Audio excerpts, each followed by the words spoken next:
Hello friends, welcome to Rara cooks. இன்றைக்கி நம்ம சேனலில் நம்ம பார்க்க போகிறது உளுந்து லட்டு. அதுக்கு முன்னால் இப்போ தான் ஃபஸ்ட் டைம் நீங்கள் எங்கள் சேனலில் பார்க்குறீங்கன்னா மறக்காமல் சப்ஸ்கிரைப் பண்ணிவிடுங்க. ரொம்ப ஹெல்த்தியான இந்த உளுந்து லட்டு ஆந்திரா ஸ்பெஷல் ஸ்வீட்டு. ஆந்திராவில் இதைய சுண்ணுண்டல்னு சொல்லுவாங்க. இது எப்படி செய்கிறதுங்கிறத நம்ம இப்போ பார்க்கலாம். உளுந்து லட்டு செய்கிறதுக்கு 1 கப் உளுந்து எடுத்திருக்கேன். இப்போ கடாய் சூடாயிட்டிருக்கு.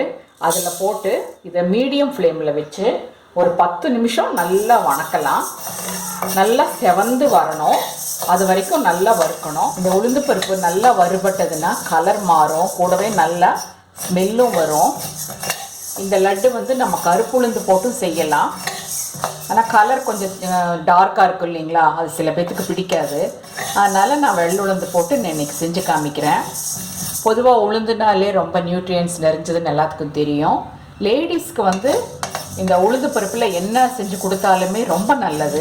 அதாவது அவங்களுடைய யூட்ரஸ் அதெல்லாம் ஸ்ட்ரென்தன் பண்ணி கொடுக்கும் இந்த உளுந்து. அதனால் அவங்க நிறைய சேர்த்திக்கணும். இந்த உளுந்து இல்லை செஞ்ச என்ன பலகாரமானாலும் நிறைய சாப்பிட்றது நல்லது. இப்போ நல்லா வறுபட்டுருச்சு. வறுபட்ட ஸ்மெல் நல்லா வருது. நான் ஸ்டவ் ஆஃப் பண்ணிடுறேன். நல்லா ஆறட்டும். உளுந்து ஆறுறதுக்குள்ளே நான் வெல்லத்தை கொஞ்சம் இப்படி துருவி எடுத்துக்கிறேன். பருப்பு நல்லா ஆறிடுச்சு. இது இப்போ ஒரு மிக்ஸி ஜாருக்கு நம்ம ட்ரான்ஸ்ஃபர் பண்ணிக்கலாம்.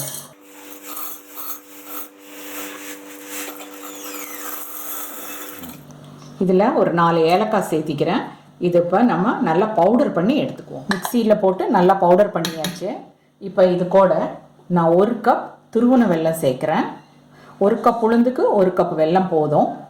உங்களுக்கு சுகர் இன்னைக்கு கொஞ்சம் அதிகமாக வேணும் அப்படின்னு நினச்சிங்கன்னா மறுபடியும் கொஞ்சம் ஆட் பண்ணிக்கோங்க. இதையும் நம்ம இப்போ மிக்சியில் போட்டு ஒரு ஓட்டு பவுடர் பண்ணி எடுத்ததை நம்ம ஒரு பிளேட்டில் கொட்டிக்கலாம். இப்போ இந்த மாவை கொஞ்சம் கொஞ்சமாக ஒதுக்கி பாருங்கள், நெய்யை நல்லா உருக்கி எடுத்து வச்சுருக்கேன். ஒரு 2 டேபிள் ஸ்பூன் நெய் விட்டு இதை உருண்டை பிடிக்கலாம். கொஞ்சம் கொஞ்சமாக மாவை சேர்த்தலாம். இந்த மாவு நெய் நல்லா உரியும், அதனால் கொஞ்சம் கொஞ்சமாக சேர்த்துனா போதும்.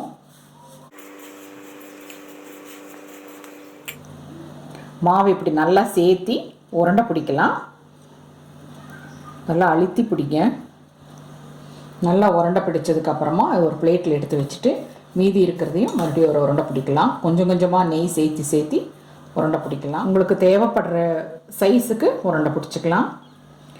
இந்த உருண்டை 1 மாதம் ஆனாலும் கெடாது. இந்த மாவில் திராட்சை, முந்திரி, பாதாம் இதெல்லாம் கூட நெய்யில் வறுத்து இது கூட ஆட் பண்ணி நம்ம உருண்டை பிடிக்கலாம். அதுவும் நல்லாயிருக்கும். ஹெல்த்தியான உளுந்து லட்டு இப்போ ரெடியாக இருக்குது. 1 கப் உளுந்துக்கு இந்த சைஸுக்கு எனக்கு 15 லட்டு கிடச்சிருக்கு. ஈஸியாக வீட்டில் இருக்கிற இன்க்ரீடியன்ஸ் வச்சு ரொம்ப குயிக்காக செஞ்சு முடிக்கக்கூடிய ஒரு ஸ்வீட் இது. நீங்களும் உங்கள் வீட்டில் செஞ்சு பாருங்கள். ருசித்து சாப்பிட்டு பார்த்துட்டு உங்கள் கமெண்ட்ஸ் எங்களுக்கு அனுப்புங்க.